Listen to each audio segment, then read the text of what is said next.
Ladies and gentlemen, welcome back to Be Determined, a Formula One podcast. I'm PJ with my co-host Steve, and we're going to be recapping the Italian Grand Prix in Monza and talking about the weeks to come and the hot topics that we've seen throughout Formula One this past couple weeks. This episode of the To Be Determined Formula One podcast is brought to you by Matcha Boost from AO Supplements. That's it. That's fine. That works. I clipped it. All right. It's been a minute since we have recorded an episode. So, PJ, what have you been up to? What have you been doing for the last couple weeks? Been busy. Lots of fun, exciting things. Sorry we weren't able to record or get together, but went on a razor trip in Utah, ripped around on the razors. So the side-by-sides up in Utah, went up through the mountains, probably did about 200 miles of riding for a weekend. Been doing a lot of venues for wedding tours. We locked down the date. We locked down the venue. So check that off. Glad to be done with that stressful part of planning a wedding. Went to a fantasy football draft in Florida. Got to hang out with the boys for a weekend, so it's been nice. What have you been up to? Michaela and I just got back from Hawaii, so we were there for like a week and a half. That's why I'm actually tan for like the first time in my life. We went on a couple hikes. We went up to the Haleakala National Park. We went to the summit. It's like 10,000 feet above sea level. We went snorkeling earlier in the day, so I was down probably 10 feet below sea level, and then we went up to the summit at 10,000 feet up. Watched the sunset above the clouds, which was unreal, and watched the moon rise at the same time. It was sweet. Nice. What I do? I played pickleball 3 different times with locals in Hawaii. Kicked their ass, dominated them. For real, I won. I lost. I believe it. 1 game in the 3 days that I played. I believe it. What else did we do? Pretty much just chilled. Well, speaking of all the travel, were you able to catch any of the races? Did you watch live? Did you catch highlights?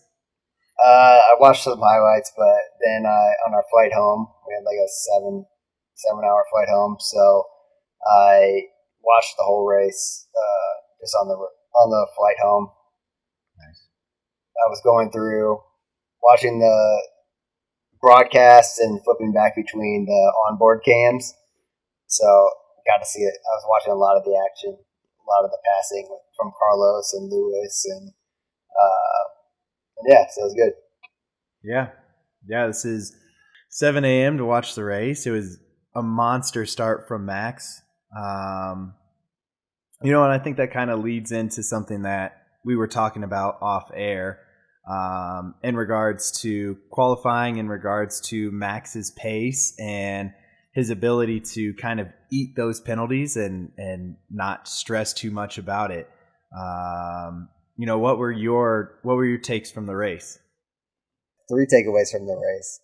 2 are about. I have 3 takeaways from the race.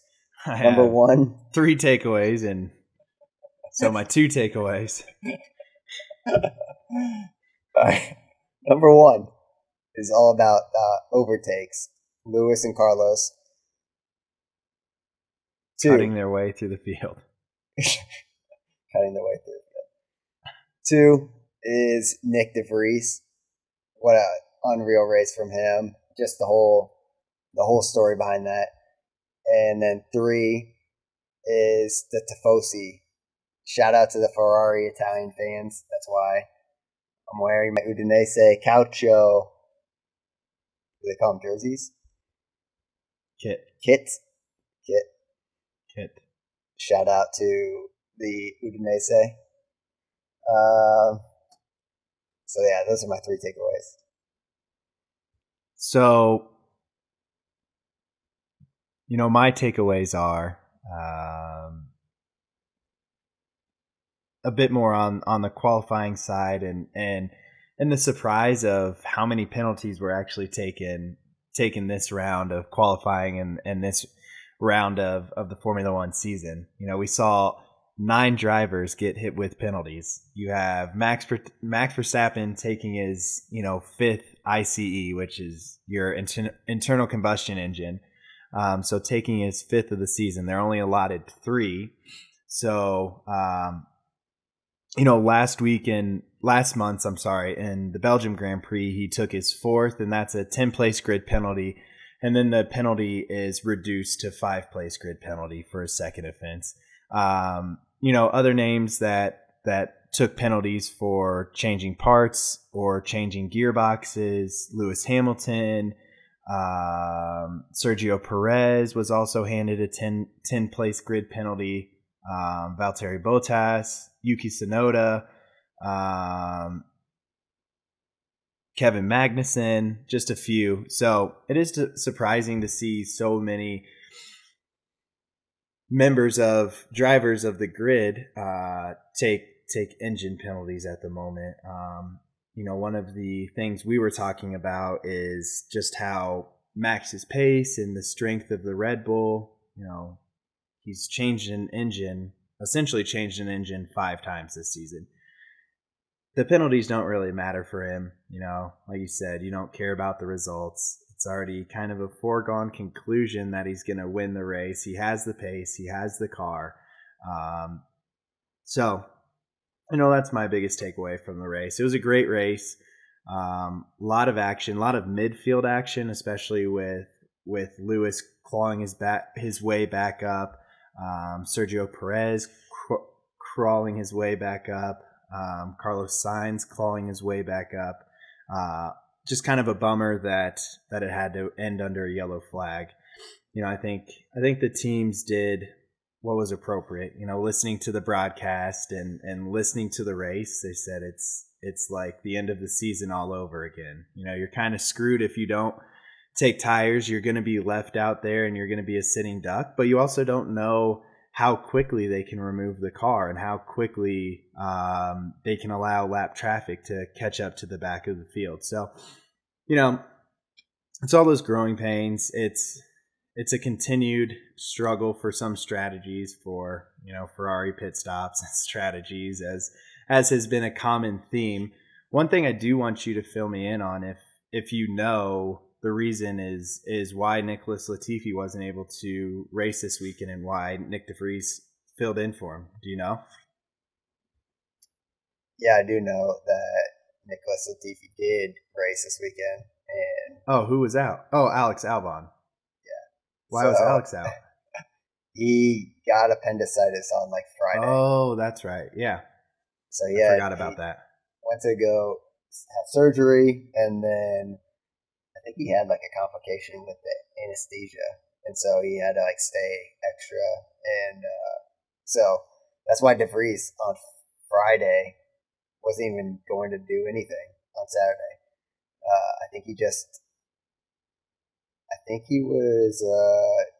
I did FP1 with either Alpine or Aston Martin, and then so Friday night he didn't even know until Saturday. Told him to get in the car, and I don't know do you know what he qualified? Yeah, I have it here. 10th or 11th? 8th. And then, with all the penalties. So, give me a second. I don't know. I don't have that. But he ended up race on 8th on the grid. So he started 8th and finished P9? Finished 9. So, here, let me do something real quick. Ahead of Zhou Guan Yu. Guan Yu Zhou.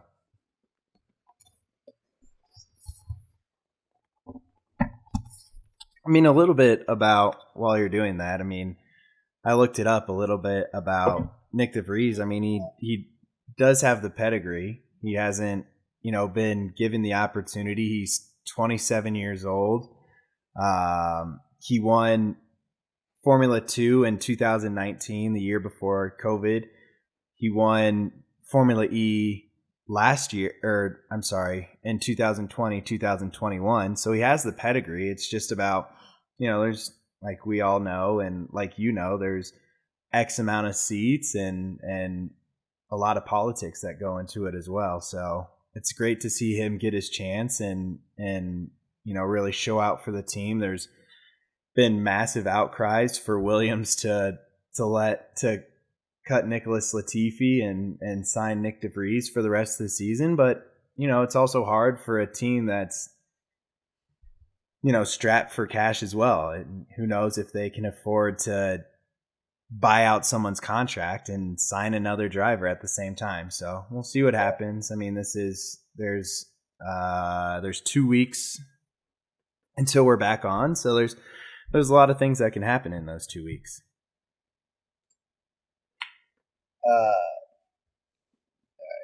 So when I was watching the onboards, that's part of what I was watching was DeVries, and for being his first race, and I'm assuming he's got to be nervous, he's got to be a little amped up.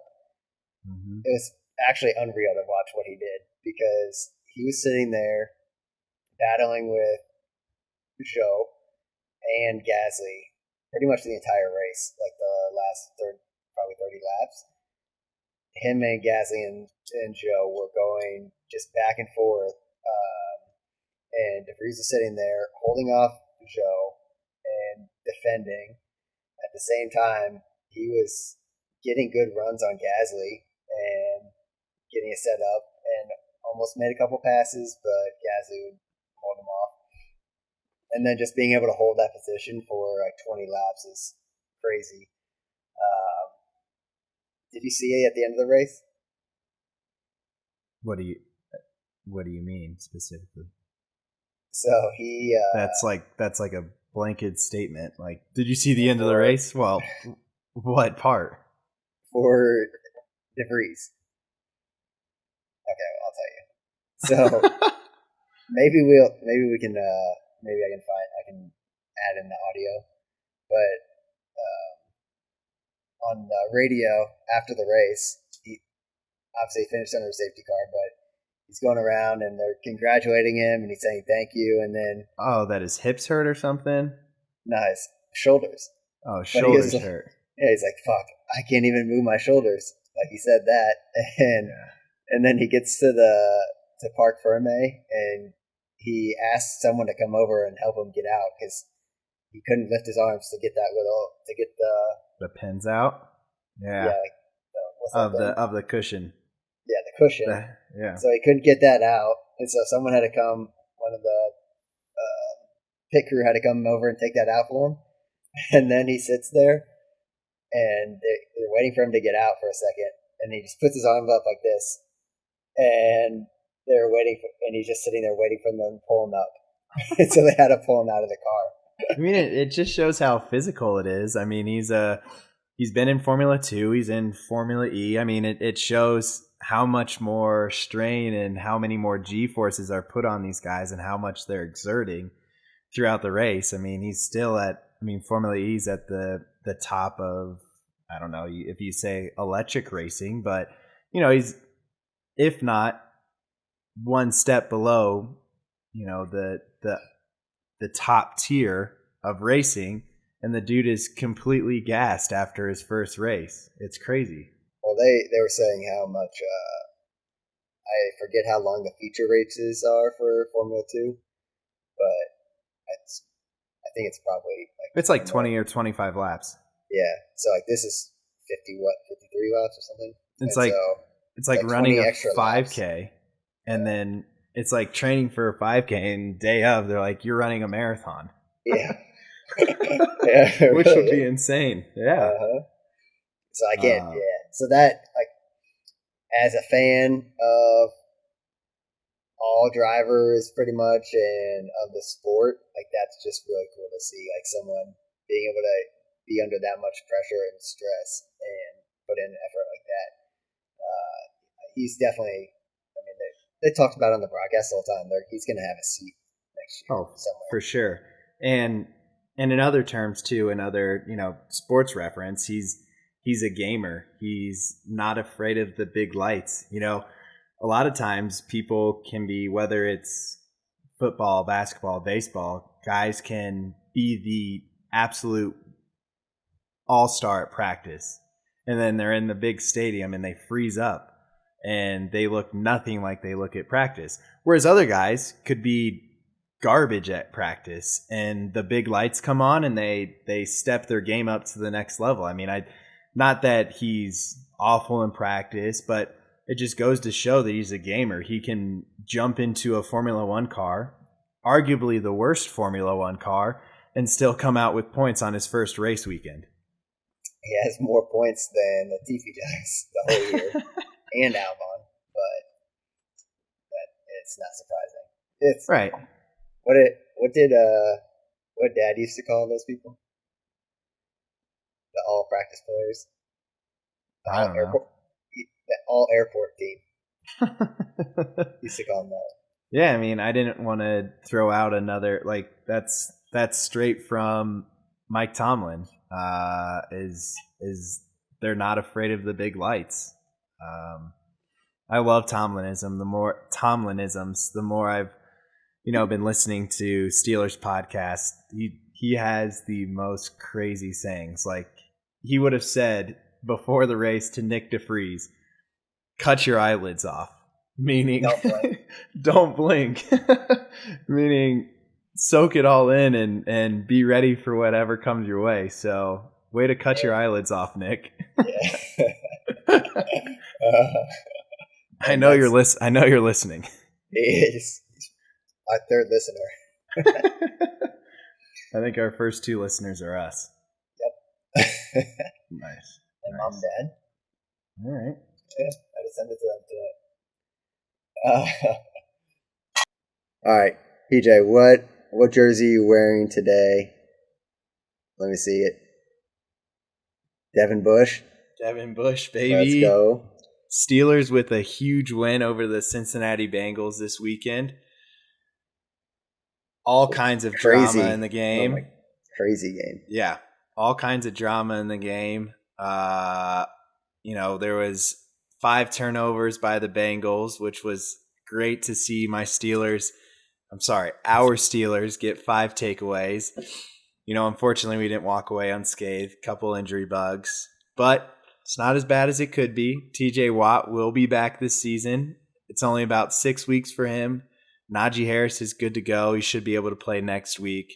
But I wanted to rep the Steelers, obviously our favorite football team, and probably the best fan base in all of football. And I know that segues into why you're wearing the jersey you are today. Let's hear all about it. We have to represent our Italian heritage, the Udinese football Italian team. Family. Not our Italian family. Yeah, not just our heritage. This jersey's from our family in Italy. They live in They Udine. call it a kit. A kit. The kit. A kit. Yeah, the kit. I know. So this is from the Udinese football team in Udine, Italy, which is like 4 hours away from Monza last week. So we're just representing, and you talked about the Steelers, the fan base, best traveling. I say the tifosi, are the only fan base that I know of that has a name besides a Red Bull fan or Merck fan. Or, I mean, but what do they call? Is it Norwegian? What is Max? Dutch. What do they call the Dutch? They call them the Orange Assholes. Army or something. Yeah, assholes. Mm-hmm. Well, yeah, but yeah, sure. Anyway, I say the tifosi are the top fan base, and well, no. I mean, it has the longest heritage. I mean, right now, Scuderia Ferrari is the oldest race team in all Formula One, right? Yeah. Right? Yeah. Oh, they call themselves the Orange Army. Just Max fans, or just Max fans? So I mean, it's only pertinent to Joss and Max. But like you said, the Tifosi, one of the best traveling fan base, longest heritage, longest history. Probably the most proud fan base there is too. I mean, they live and die by Scuderia Ferrari, so I can see why you would wear that. They were going crazy at the race. And that's what, for Carlos's, all of his overtakes, you could hear the crowd every single time just going crazy, yelling, cheering. So it made it really cool. And then when, I think, 2 years ago, when Charles won, they stormed up to the podium and we're just going crazy singing. So, yeah, I don't know really what else to say. I was reading what what the meaning comes from. I'm on Wikipedia. What is it? Best website ever. So the Italian fans are erroneously called the tifosi, literally meaning those infected by typhus disease. A reference to someone acting in a fevered manner. So wow. Infected. I mean, it's saying that they're infected by their love, but for they're feverish fans and they're live and die. But that's awesome. Who knew? Lewis and Carlos, you saw them cutting through the field. We've seen so many races where there's no overtakes or anything. Just long DRS trains. Yeah, long DRS trains that no one's going anywhere. And that's why Monza is so cool, is that you have such a fast track, you have overtaking spots. And I love that you saw overtakes from both of them, and others obviously, but both of them at different parts of the track. So most of them come after the long straightaway. The front straight. The start finish. Yeah, the front straightaway at the start finish line into turn one. That's probably the easiest spot, but you also saw the Ascari chicane. Yeah, Ascari chicane. I think so. But you also saw, I think both Lewis and Carlos made a couple overtakes on the last turn, Parabolica, which is sweet because it's such a long turn. And then I think it's Parabolica, but anyway. But so my favorite overtake is probably 30 laps in. Lando had just pitted. Lando pitted late. He was going for a one-stopper. So Lewis was coming up to Gasly. Yes, Lewis had just passed DeVries, and he was coming up to Gasly. And Lando was coming up out of the pit at the same time. So before that, McLaren had asked Danny basically to slow down Pierre. To hold him up, right? Yeah. To hold him up, like keep him, and so he did. And Danny did a great job. Danny Rick did a great job of holding up Pierre for like 10 laps, kept him behind him, while Lando got a good enough cushion to be able to pit and come out ahead. Right. And so Lando pitted, and they took 5 seconds on the pit. And so Lando came out. They couldn't release him. No. What was it? I think it's when I think the front tire just wouldn't go. The front right just wouldn't go on. Right. There was also another, I forget who, but someone put the wheel on backwards. I forget who pitted but someone put the wheel on and it wasn't going in because they put it on backwards, so they had to turn it around and put it on. Dipshit.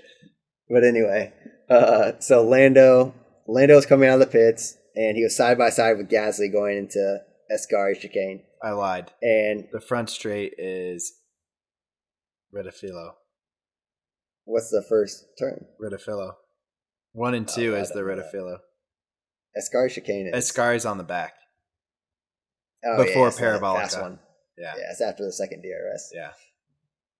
So we're gonna have to figure that out. But so Lando going into the turn 1, Lando and Pierre are side by side, and Pierre stays on the outside here and goes around, and Lando, they're going side by side around the S turn, right?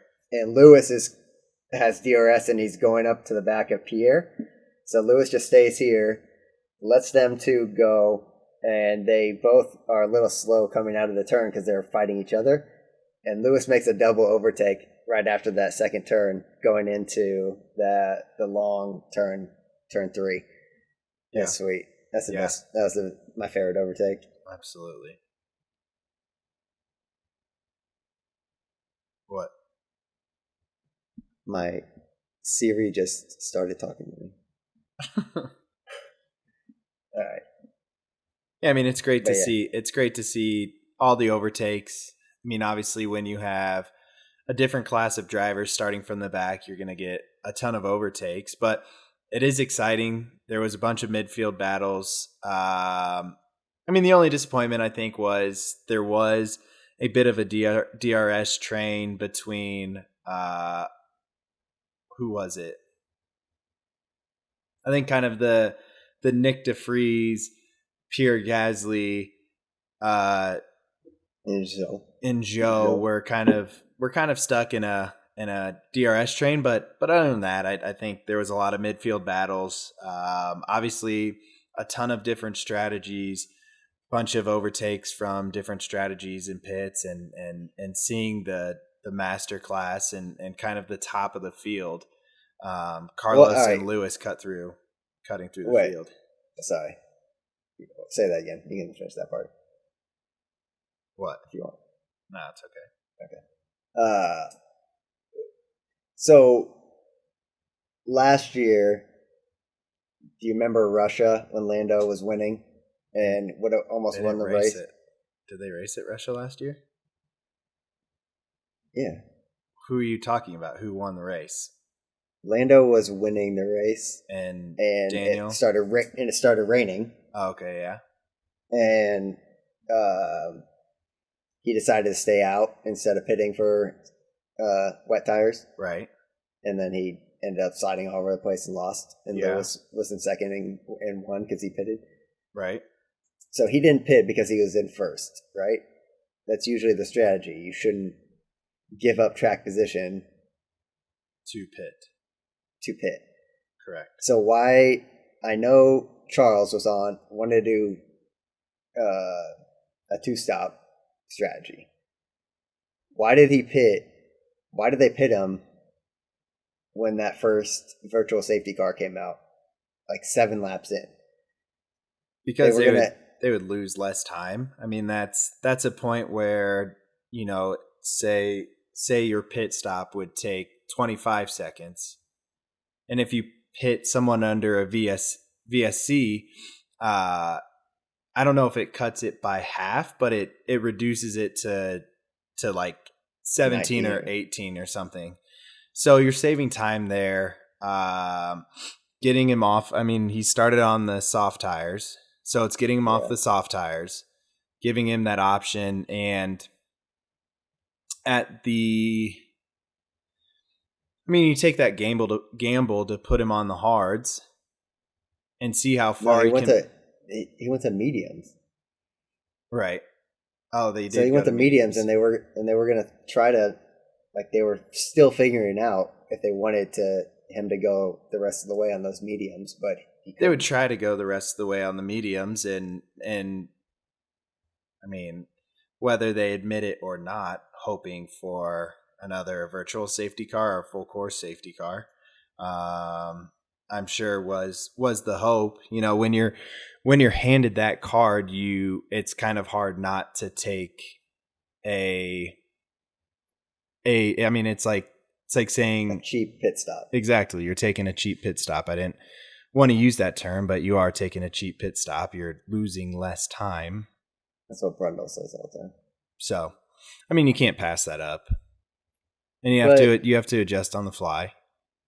Well, yeah, but that's the thing. It's like if you're racing, you're racing Max for the win, right? And I think at that point Max was, I forget where he was at that point, but right.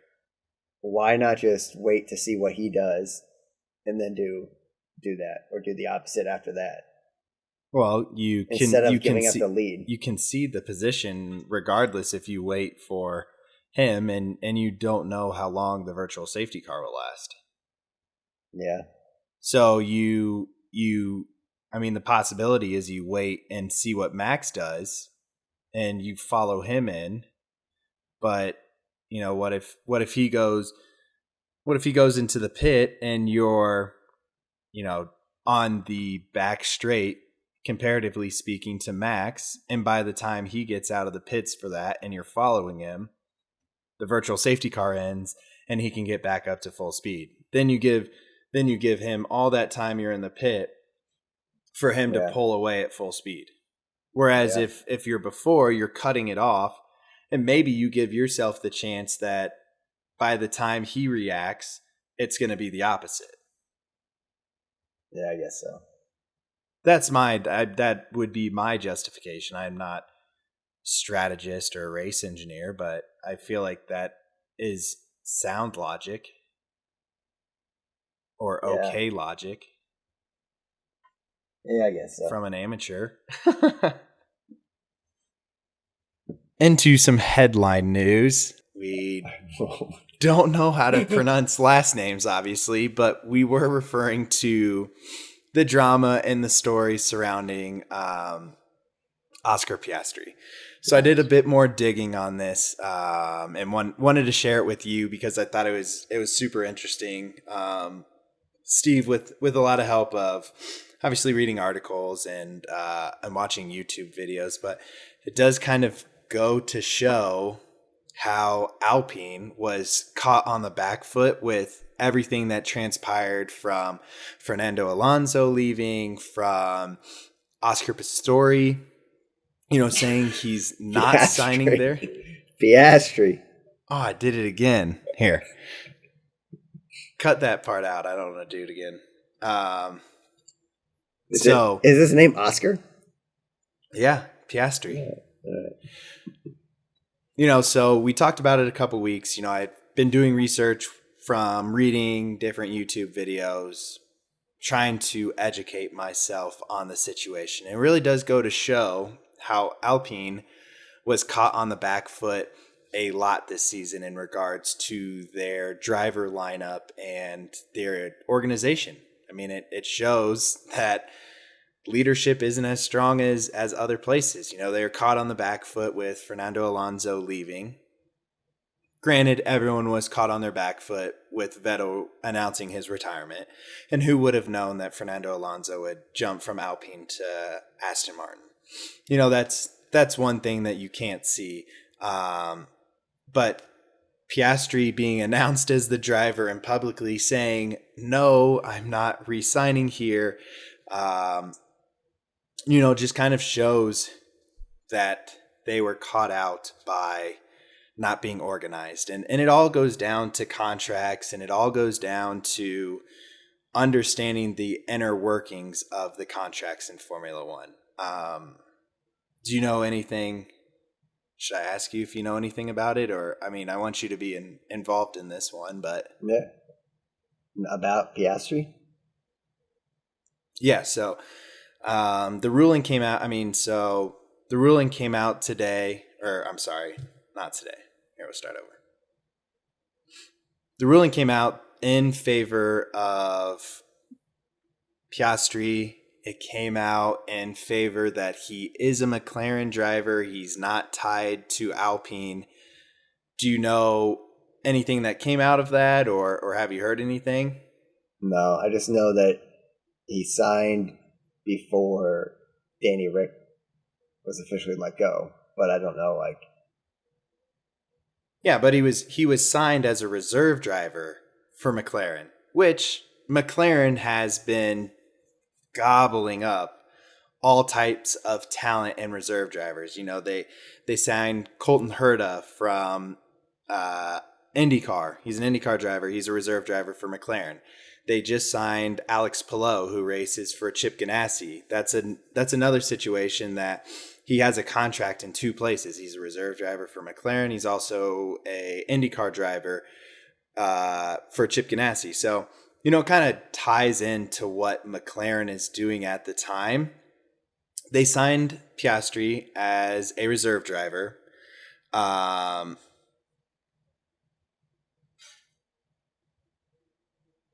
What? I'm listening. Oh. Hold on. So, my understanding of the situation is that Piastri received the contract to be the reserve driver through Alpine, with Alpine, through the end of this season. It did not say anything about moving into the 2023 season. And from the videos and the articles I was reading, it was saying, you know, it's very bizarre because he does have such a great pedigree. He's been a champion at every level of racing that he's been in, because Alpine doesn't promote from within. You know, they went out, they got Fernando Alonso. They kept Esteban Ocon. You know, so they haven't promoted inside of their reserve drivers. You know, so Piastri saw the writing on the wall and he signed as a reserve driver or future driver for McLaren. Where the waters get a bit murky is kind of when dates coincide with when his contract ends at Alpine. I may not get the dates exactly correct, but I'm going to try to be a bit close. So he did receive a letter from his lawyer kind of mapping out what his plans would be at Alpine. It said he would race at Williams for 2 years, and then by 2025 he could be in an Alpine car. You know, that's not, I wouldn't say for a lot of drivers that's an ideal roadmap. And so he saw, and speaking with Zach Brown, he saw the opportunity. Same with a lot of individuals who are following the situation closely, that the writing was on the wall that Daniel Ricciardo was not going to return to McLaren. You know, so he jumped on board with McLaren as a reserve driver and as a future driver there, and signed his contract. And it started the day that his contract with Alpine ends for this year as their reserve driver. So there's no conflict in contract. He told Otmar like a handful of times, no, this is not going to happen. Like, he was in a race simulator and Otmar had said something in front of engineers, and he literally said on the radio, no, I won't be here next year. Anywho, you know, it goes all the way up the chain, and the FIA gets involved and their contracts get involved, and they rule that he wasn't in breach of his contract with Alpine. He is in fact a McLaren driver. And now it does blow up, you know, it's even more egg on Alpine's face. They have to pay for all the lawyer fees for everyone involved and all of the hearing as well. So not only did they lose their most talented young driver, they had to pay for all of the legal implications that they requested. So it's a crazy situation. So what is it? It's him and Lando at McLaren. Right. Who is at Alpine? Next year. There's still an open seat next to Esteban Ocon, because Fernando vacates his seat at Alpine as well. So they haven't announced a replacement. I think I heard DeVries could go to Alpine. You could see. I mean, who knows? I mean, if the rumors and the rumor mills are true that Williams should kick out Latifi and DeVries takes over the seat right away, who knows who will come up through the ranks. I don't pay close enough attention to F2. I need to start doing that, but knowing who the big hot names are that could come up. Does it open the doors for Nico Hülkenberg to come back? That'd be sweet. I like Hulk. Who knows? I mean, he raced at Renault. That's what Alpine is. Yeah. I like Hulk. So, that'd be good. Who knows? Nice. That's all I have for that. Nice.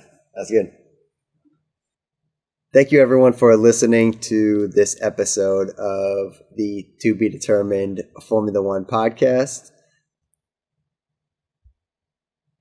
If you enjoy listening to us and like what you hear, subscribe for weekly podcast releases every Thursday and follow us on Instagram and TikTok at TBD_F1_podcast. I'm Steve. And I'm an idiot. You're an idiot. And I'm PJ. And thanks, and we'll catch you guys next week. Yeah, you just said that. All right. Thanks, everyone, and we'll catch you next week.